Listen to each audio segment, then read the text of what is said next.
প্রথম যেটা স্পষ্ট করতে চাই সরাসরি, সেটা হলো আমরা এখানে যারা বসে আছি আমাদের মধ্যে কি কেউ অমুসলিম আছেন? সবাই মুসলিম পরিবারে জন্মগ্রহণ করেছেন, মাশাআল্লাহ, তাই তো? কিন্তু আল্লাহি আমরা মুসলিম পরিবারে জন্মগ্রহণ করেও জানি না ইসলাম কাকে বলে। আমরা মুসলিম পরিবারে জন্মগ্রহণ করেছি, কিন্তু আল্লাহর কসম আমরা জানি না ইসলাম কাকে বলে। আমি যদি আপনাদেরকে জিজ্ঞাসা করি ইসলামের বেসিক পিলার কয়টা, কত পার্সেন্ট অ্যান্সার দিতে পারবেন? যদি জিজ্ঞাসা করি বিশুদ্ধ করে কোরআন তেলাওয়াত কতজন করতে পারেন? নামাজের ফরজ ওয়াজিব কয়টা? ওযুর ফরজ ওয়াজিব কতগুলো? আপনার জীবনের 25 বছর আপনি পড়াশোনা করেছেন, 25টা সূরা তো দূরের কথা, 25টা আয়াতের অর্থ আপনি আমাকে বলতে পারবেন কিনা? 25টা হাদিস আপনার মুখস্থ আছে কিনা? ছোট ছোট হাদিসের কথা বলছি। ফর এক্সাম্পল, আল হায়াউ শু'বাতুম মিনাল ঈমান, ইন্নামাল আমালু বিন্নিয়াত, আল কুরআন হুজ্জাতুন লাকা ওয়া আলাইক, ইত্যাদি ছোট ছোট হাদিসের কথা বলছি। আপনি কি আমাকে 25টা হাদিস শোনাতে পারবেন? ধিক্কার আপনার পড়াশোনার উপরে, লজ্জা আপনার জন্যে, ধিক্কার আপনার পড়াশোনার উপরে।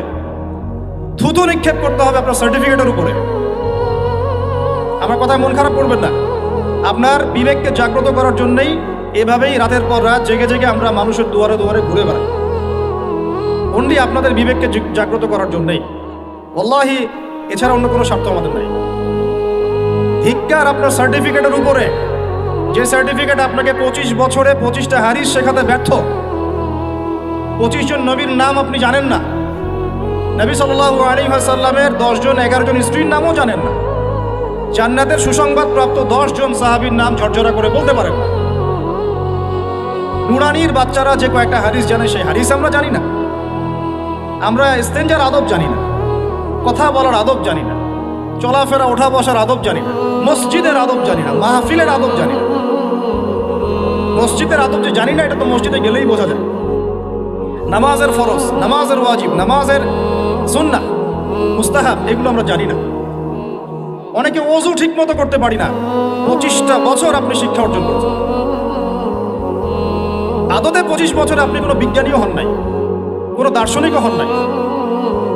আদতে আপনি কোনো শিক্ষা অর্জন করে পলিটিক্যাল লিডার হন নাই, অর্থনীতিবিদও হতে পারছেন না। প্রযুক্তি ধার করে আনতে হচ্ছে, অর্থনীতি ধার করে আনতে হচ্ছে, রাজনৈতিক মতবাদগুলো পশ্চিম থেকে ধার করে আনতে হচ্ছে, সামাজিক মতবাদগুলো পশ্চিমা সেই গ্রিক দর্শন থেকে আবার নতুন করে নবায়ন করা হচ্ছে। শিক্ষা নীতির জন্য বাইরের দিকে তাকায় থাকতে হচ্ছে।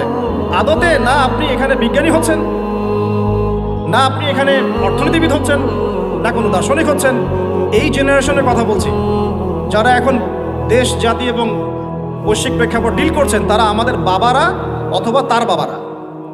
বর্তমান জেনারেশন এই জায়গায় অনেক পিছিয়ে গেছে, এতটাই পিছিয়ে গেছে যে শিক্ষককে যে সম্মান করতে হয় এই সম্মান বোধটুকু উঠে গেছে।